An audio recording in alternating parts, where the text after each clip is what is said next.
This is not going to be the number 50,000 video that you are going to watch about social media detox. That's not what I intend to create here. This is not going to be a video that is just going to show social media as evil and something that you should totally get rid of in your life, and that is just going to be negative about social media. No, I'm publishing this on social media, so social media is having its goodness, it has its good sides, but I am going to tell you how it can impact you negatively, and more importantly, what I found out, how you can keep yourself safe, keep your mind safe, keep your mental health safe, and not just that, how to stop it from reducing or even killing your productivity, which is the most important thing. How to not be a slave to social media. That is the video I wanted to create today. The social media is really addictive. It is the new drug. I'm not lying in the title. I do feel that it is the new drug. It is the thing that is used in the 21st century to mind control everybody, to keep everyone docile, to get all the agendas going. Whoever are in the control, they can get all their agendas going, and they can get certain mindsets, certain mentalities across, certain things. Getting them done is through social media. To get the influence on the people, that is done through social media. Nowhere else can you see this more prolific or more substantial effect. You can't see it any more than the elections in different countries. Most of the elections in democratic countries are fought on social media first, and then in the electoral booths. That's how it has become. That's how influential it has become. So if something happens on social media, something impactful, if you can change the trend of an entire country, automatically the votes are going to fall in a certain direction. That's what is happening the world over. So this is not something to be taken lightly. But I'm not going to go into all of that. I'm going to go on to an individual level, because you yourself, if you can keep yourself productive, if you can think freely, make your own decisions and get things done, make money, support your family, that is what everybody wants to do. If I ask 100 people out there, do you want to be successful? They are all going to say, yes, I want to be successful. I doubt there will be someone who will say, I don't want to be successful. But does everybody have success in their hands? No. Success is only with a few. Why is that? It is they who are controlling their productivity, their life, who are successful. If you can be productive in your life, maintain a proper productive life, then you are successful. Why is social media against this? Why am I saying that social media is your enemy for being productive? You already know it's true. It is controlling your time. The new data shows that 7 to 8 hours of screen time is what is on average for youngsters nowadays. Even for old people, this is the same. Why am I comparing it to a drug? Well, the drug dealers, they have a rule that they don't consume their own product. This is something that most of the drug dealers follow. This is what the mafia, the drug mafia follows, and this has been documented out there. So similarly, the social media giants, the people who are controlling the social media, who are creating this social media, you can say that their own children are not on it. They themselves don't use it. Do you think all these people are using it on their own? No, they have different people who are being employed, and those people are checking out their social media. They maintain their social media. They don't do it on their own. They are only going to get some PR thing out there or something specific. Okay, they will do that. But other than that, they are not going to consume their own product. That itself is the biggest red flag that you can understand. Why is it that they are doing this? It's because they know that it is not good. It is not good for their productivity. It is not good for what they want to achieve in their life. They have certain goals, certain targets, certain things which they want to achieve.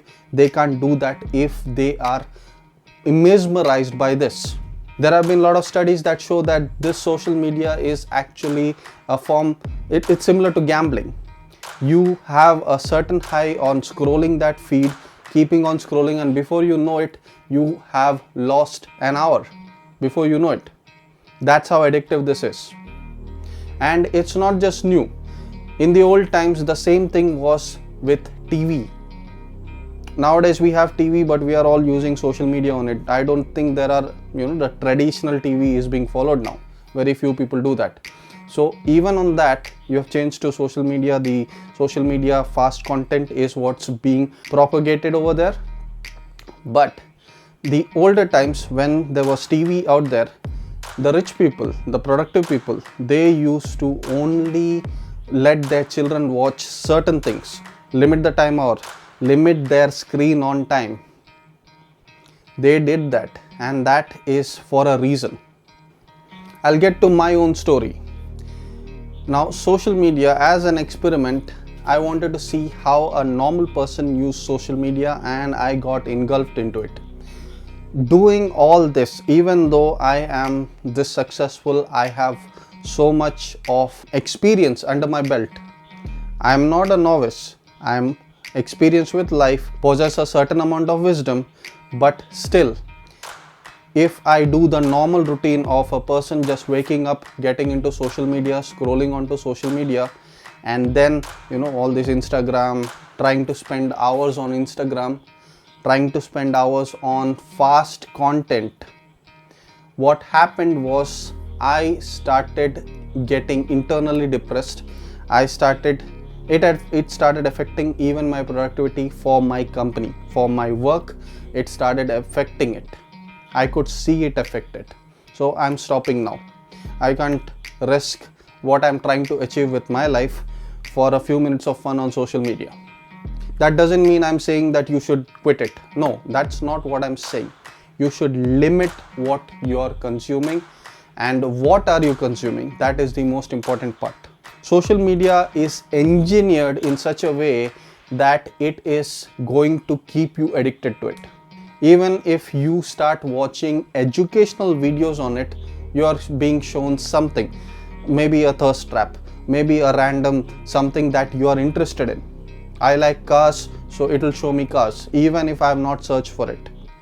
That's how it works. It's going to keep you hooked, because if it just shows you one type of content, or something that you are just going to watch and just leave, then it's not going to increase their screen on time. So they want the maximum watch time, and that's why they will keep you addicted in different ways, try to give you the new highs. It's like gambling on the roulette wheel. You're going to constantly keep on getting new things, and that is going to give you a new high. They engineer the social media apps in this way, so you are going to be kept addicted. Now you will say that, oh, I only use it for news. I'll give you an idea of how they brainwash you with their own ideology. It's not something that social media is gaining from, but it is to keep your screen on time. Example, if there is two opinions, A and B. Now if I follow A opinion, and so I start watching A type of content, that is this opinion I'm trying to support, I'm watching that content. The longer it will show me that same content, that's longer time I'm going to be on the app. If it shows me B opinion in between, I'll get pissed off, or maybe I'll not like it, and I'll quit the app. This is why it turns into a bubble. If you support so and so ideology, that's the only ideology you are going to see. The support for that is the only ideology you will see. There is no contradiction in that. Look at a healthy debate. What happens? In the healthy debate, both sides show their own opinions, and then you can decide for yourself what is right. That's not what happens. This is why social media can literally brainwash you into a certain type of idea. You might be just inclining towards a certain idea, but it will show you that content and only supporting that content, and automatically you are going to be believing it. The biggest example of this is flat earthers. Do you know that the number of flat earthers, the people who believe that flat earth theory, has increased when social media came into play? We all know it's wrong, but still there will be people who try to, and it's scientifically proven, there are a lot of evidences that earth is not flat.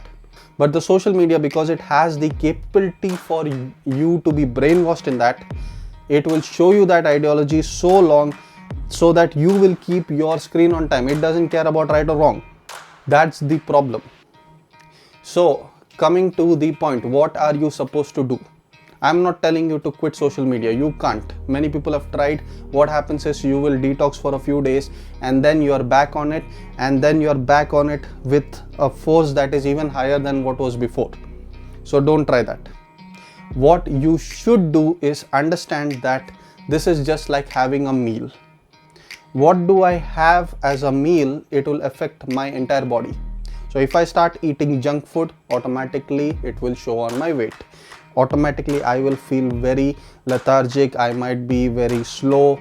If I eat a lot of oily things, I might feel a little slow, I might feel sleepy. Whereas if I eat a very healthy, balanced diet, at that time I'll be very high on energy. So that's similar to what you're doing here. I'm not saying quit social media, limit the time. You're not going to eat 24 hours a day, right? So limit the time, it's not good for you. Limit it to some time, whatever you decide. Second is you are going to consciously think about what content are you getting in your head.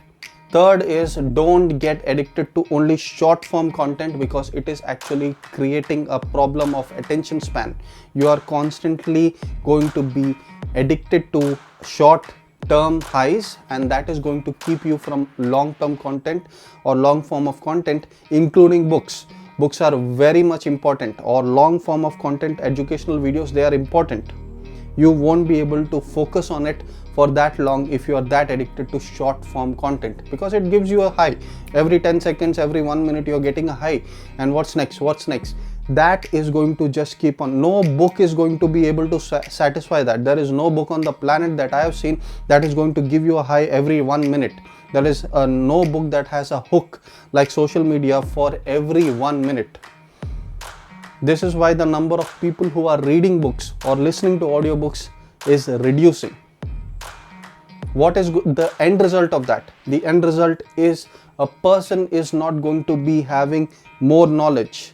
The more knowledge you can accumulate, the more powerful and more successful you are going to be. There is no two doubts about it.